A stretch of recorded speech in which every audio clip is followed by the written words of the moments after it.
महालक्ष्मी नाम की महिला की लाश जब उसके ही घर में फ्रिज में मिली, 59 टुकड़ों में काटा और फ्रिज में डाल दिया। महालक्ष्मी हत्याकांड। 20 सितंबर 2024 शुक्रवार का दिन था। बेंगलुरु के व्यालिकावल इलाके में बसप्पा गार्डन के पास बने 3 मंजिला मकान से बदबू आ रही थी। ये बदबू इतनी ज्यादा थी कि वहीं पास में ही रहने वाले जीवन प्रकाश नाम के व्यक्ति से बदबू सहन नहीं हुई और वो खोजबीन शुरू करते हैं कि आखिरकार इतनी बदबू आ कहां से रही है। जांच पड़ताल में उसे पता चलता है कि ये बदबू टॉप फ्लोर से आ रही थी। टॉप फ्लोर पर सिर्फ एक 29 साल की लड़की महालक्ष्मी ही रहती थी।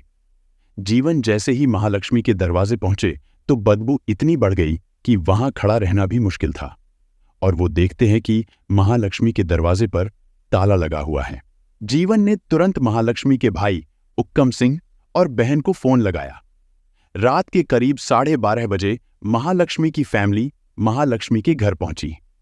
फिर जैसे ही वे दरवाजे पर लगा ताला तोड़कर रूम के अंदर जाते हैं तो उनको ऐसा दृश्य देखने को मिलता है जिससे वहां खड़े सभी की रूह कांप जाती है। हॉल में एक ट्रॉली वाला सूटकेस पड़ा था। कमरे में हर तरफ खून बिखरा पड़ा था और जमीन पर कीड़े रेंग रहे थे। फ्लोर पर खून के धब्बे फ्रिज के पास जाकर खत्म हो रहे थे। जब महालक्ष्मी की मां फ्रिज खोलकर देखती है तब फ्रिज के अंदर महालक्ष्मी का कटा सिर, पैर और डेड बॉडी के कम से कम 59 जितने टुकड़े रखे गए थे। ये देखते ही महालक्ष्मी की मां और उसकी बहन रूम से बाहर चली जाती हैं। आखिर कौन थी महालक्ष्मी और किसने और क्यों इतनी बेरहमी से महालक्ष्मी की हत्या की थी? अपने परिवार से दूर क्यों महालक्ष्मी अकेली ही रहती थी? तो welcome to the case. My name is Dilip and you are watching The case of Mahalakshmi murder. Mahalakshmi और उनकी फैमिली नेपाल के कठंद राज्य के टीकापुर गांव की रहने वाली है। पर 30 साल पहले काम के सिलसिले में महालक्ष्मी के मम्मी पापा बेंगलुरु आए और यहीं बस गए थे। महालक्ष्मी की एक बहन और 2 भाई हैं। लक्ष्मी और महालक्ष्मी दोनों जुड़वां बहनें हैं। लक्ष्मी ने एक मुस्लिम शख्स से शादी की है। शादी के बाद उसने अपना नाम बदलकर शहीदा बुशुरा कर लिया है। महालक्ष्मी की शादी नेलमंगला में रहने वाले हेमंत दास से हुई थी। हेमंत मोबाइल एसेसरीज की शॉप में काम करता है और महालक्ष्मी एक मॉल में काम करती थी। उनकी 4 साल की एक बेटी भी है।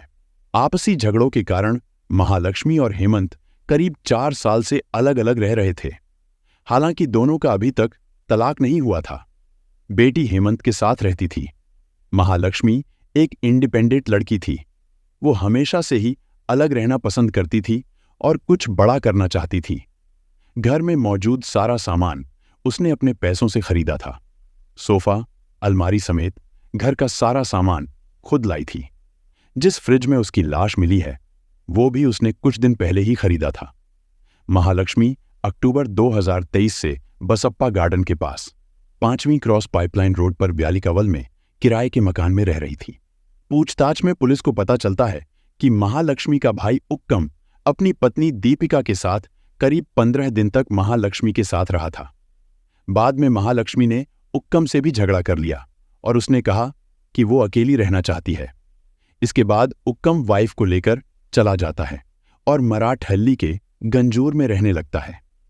इसके बाद भी भाई होने के नाते महालक्ष्मी से मिलने उक्कम कई बार उसके घर पर जाता रहता था। फॉरेंसिक साइंस लेबोरेटरी की टीम को घर के अंदर से किसी भी फोर्स एंट्री के सबूत नहीं मिलते हैं। इसका मतलब साफ था कि कातिल महालक्ष्मी का जान पहचान वाला भी हो सकता है। फर्श पर भी खून के निशान नहीं मिलते हैं। पुलिस को लगता है कि आरोपियों ने हत्या के बाद खून को केमिकल से साफ किया होगा और फरार हो गए होंगे।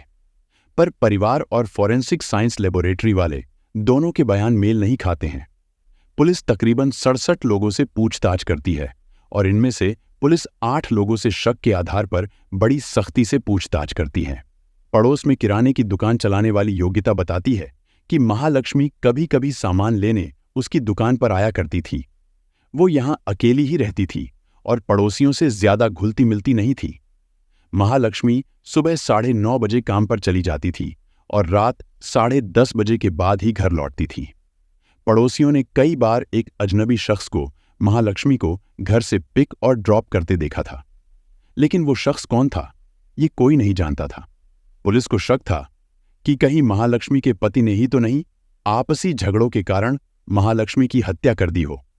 शक के आधार पर जब पुलिस महालक्ष्मी के पति हेमंत दास से पूछताछ करती है, तब इस केस से जुड़ी एक और कड़ी पुलिस के हाथ लगती है। हेमंत बताता है कि महालक्ष्मी का अशरफ नाम के शख्स के साथ अफेयर चल रहा था और हेमंत ने महीने पहले ही अशरफ के खिलाफ बेंगलुरु के एक पुलिस थाने में शिकायत दर्ज कराई थी। हालांकि उसके खिलाफ कोई कार्रवाई नहीं हुई थी। हेमंत के बयान पर पुलिस अशरफ को भी हिरासत में लेकर पूछताछ करती है। अशरफ बताता है कि वो महालक्ष्मी के साथ 5 महीने से कांटेक्ट में था। हालांकि वो हत्या की बात कबूल नहीं करता है। व्यालीकावल पुलिस महालक्ष्मी के घर से फ्रिज को जब्त कर फॉरेंसिक जांच के लिए भेज देती है। उन्हें शक था कि हत्यारे ने भागने से पहले घर को अच्छी तरह से धोया होगा या फिर उसके शरीर को कहीं और काटा होगा। बेडरूम में मिला ट्रॉली सूटकेस शव रखकर उसे ठिकाने लगाने के लिए लाया गया था। पुलिस को शक था कि डेड बॉडी को घर से बाहर ले जाकर ठिकाने लगाने में रिस्क था, क्योंकि जहां महालक्ष्मी रहती है वो भीड़-भाड़ वाला इलाका है। इसी वजह से कातिल ने बॉडी के टुकड़े किए और उसे फ्रिज में भर दिया था ताकि कुछ दिनों तक बदबू न आए। फिर आरोपी खून के निशान मिटाता है और फरार हो जाता है। फॉरेंसिक जांच में पता चलता है कि महालक्ष्मी की हत्या तकरीबन 19 दिन पहले की गई है। महालक्ष्मी के बॉडी के कम से कम 59 टुकड़े किए गए थे और उसके सिर को 3 हिस्सों में काटा गया था। पैर के भी कई टुकड़े किए गए थे। महालक्ष्मी की आंतें, सिर के बाल और अन्य छोटे हिस्से एक प्लास्टिक में भर सिंगल डोर वाले 165 लीटर के फ्रिज में रखे हुए थे। महालक्ष्मी का मोबाइल भी उसके घर से बरामद होता है, जो कि स्विच ऑफ था। हत्या वाली जगह पुलिस को कई उंगलियों के निशान मिलते हैं, पर अब तक पुलिस को वो हथियार नहीं मिलता जिससे महालक्ष्मी के बॉडी के टुकड़े किए गए थे। फिर पुलिस महालक्ष्मी के घर के पास लगे सीसीटीवी कैमरों की फुटेज देखती है। उसमें पता चलता है कि 2 सितंबर की रात 2 लोग स्कूटी से महालक्ष्मी के घर आए थे। फुटेज में उनके चेहरे साफ नहीं दिख रहे थे। पुलिस ने जब महालक्ष्मी के भाई उक्कम से पूछताछ की थी, तब उसने 3 लोगों पर शक होने का दावा किया था। एक महालक्ष्मी का मैनेजर, एक ऑफिस कलीग और एक दोस्त। पुलिस महालक्ष्मी के मैनेजर और दोस्त को पकड़ती है, लेकिन पूछताछ करके छोड़ देती है। पर महालक्ष्मी के साथ काम करने वाला मुक्तिरंजन नाम का शख्स गायब चल रहा था। जांच पड़ताल में पुलिस को मुक्तिरंजन के छोटे भाई सत्यरंजन का नंबर मिलता है। पुलिस जब सत्यरंजन से मुक्तिरंजन के बारे में पूछती है, तब वो बताता है कि एक दिन मुक्तिरंजन ने उसे फोन किया था। वो बहुत टेंशन में लग रहा था। जब सत्यरंजन ने टेंशन की वजह पूछी, तो वो बोलता है कि वो लड़की मुझे ब्लैकमेल कर रही है, मुझसे सोने की चेन और 7 लाख रुपए ले चुकी है। फैमिली को ये बात पता चली तो वे मुक्तिरंजन पर बहुत नाराज हुए। उन्होंने कहा कि सब उस लड़की को दे दोगे तो हम कहाँ जाएंगे। और मुक्तिरंजन फोन में बताता है कि जल्दी घर खाली करके कहीं चले जाओ।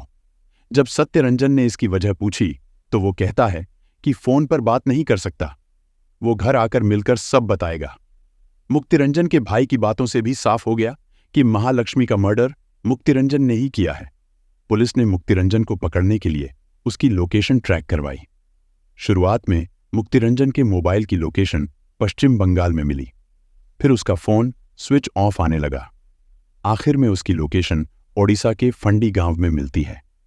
लोकेशन आइडेंटिफाई होने के बाद बेंगलुरु पुलिस उसे पकड़ने के लिए टीम भेजती है। पुलिस मुक्तिरंजन को खोज ही रही थी कि 25 सितंबर की दोपहर उसका शव कुलेपाड़ा के कब्रिस्तान में लटका मिलता है। मुक्तिरंजन के लाश के पास एक नोट भी मिलता है जिसमें लिखा था, मैं महालक्ष्मी को पसंद करता था, उससे बहुत प्यार करता था, लेकिन वो आए दिन मुझसे झगड़ा करती थी। मैंने उस पर काफी पैसा खर्च किया। उसका बर्ताव मेरे लिए ठीक नहीं था। वो मुझे किडनैपिंग केस में फंसाने की धमकी दे रही थी। मैं 3 सितंबर को महालक्ष्मी के घर गया था। वो मुझसे बहस करने लगी। मैं बात ही कर रहा था, तभी महालक्ष्मी ने मुझ पर हाथ उठा दिया। मुझे बहुत गुस्सा आया, इतना कि मैंने उसे मार डाला। गुस्से में मैंने जो कुछ किया वो गलत था। मैं डर गया था, इसलिए भागकर घर आ गया। ये जगह उसके घर से करीब 3 किलोमीटर दूर है। फिलहाल मुक्तिरंजन की का केस दुशरी थाने में दर्ज किया गया है। पुलिस के मुताबिक मुक्तिरंजन से एक दिन पहले 24 सितंबर को घर आया था। घर वालों के बयान के मुताबिक मुक्तिरंजन रात करीब 10 बजे घर आया था। देखने में मुक्तिरंजन काफी चिंता में लग रहा था। मुक्तिरंजन 2 साल बाद घर आया था। घर आते ही वो अपनी मां से चाय बनाने के लिए कहता है, फिर वो खाना मांगता है। सुबह के करीब 4 बजे तक वो घर रहता है और जाते जाते लैपटॉप, अंगूठी और चैन ले जाता है। सत्यरंजन पूछताछ में बताता है कि महालक्ष्मी के मर्डर से पहले मुक्तिरंजन उसके पास आया था और 10-12 दिन वो उसके साथ बेरहामपुर हॉस्टल में रुका था। तभी मुक्तिरंजन ने बताया था कि वो काफी परेशान है और उसे डर है कि वो कोई बड़ा क्राइम ना कर बैठे। सत्यरंजन का ये भी आरोप है कि एक बार मुक्तिरंजन केरल जा रहा था। तब महालक्ष्मी ने उसकी बाइक को रोका और किडनैपिंग की बात कहकर उसकी पिटाई करवा दी थी। वहां मौजूद लोगों ने उसे बहुत मारा था और पुलिस के हवाले कर दिया था। मुक्तिरंजन पुलिस को 1000 रुपए देकर छूटा था। महालक्ष्मी मर्डर केस को 3 हफ्ते बीत चुके हैं। बेंगलुरु पुलिस महालक्ष्मी के परिवार और उसके दोस्त अशरफ से अब भी पूछताछ कर रही है। पता चला है कि महालक्ष्मी मुक्तिरंजन पर शादी करने का दबाव बना रही थी। काम के दौरान भी महालक्ष्मी को किसी स्टाफ से मुक्तिरंजन का बात करना बर्दाश्त नहीं था। अब तक ये भी पता नहीं चला है कि महालक्ष्मी के शरीर के टुकड़े उसकी हत्या के बाद किए गए या उस वक्त जब वो जिंदा थी। ये सब मुक्तिरंजन के अरेस्ट होने के बाद ही पता चलता, लेकिन उसने कर ली। पुलिस अब भी केस की जांच कर रही है। पुलिस को अशरफ और उक्कम दोनों पर शक है कि मुक्तिरंजन को ब्लैकमेल करने में ये दोनों भी साथ हो सकते हैं। पुलिस मुक्तिरंजन के लैपटॉप का डाटा भी रिकवर कर रही है। अगर मुक्तिरंजन ने ही महालक्ष्मी की हत्या की है तो सीसीटीवी में वो दूसरा शख्स कौन था? ये सब सवालों के जवाब मिलने अभी बाकी हैं। तो मेरी मेहनत पसंद आई हो तो प्लीज वीडियो को लाइक और सब्सक्राइब जरूर कीजिएगा। और हाँ, इस केस के बारे में आपकी क्या राय है कमेंट जरूर करना। तो मिलते हैं किसी और केस में। तब तक के लिए सावधान रहे और अपनी फैमिली का भी ध्यान रखिए। जय हिंद।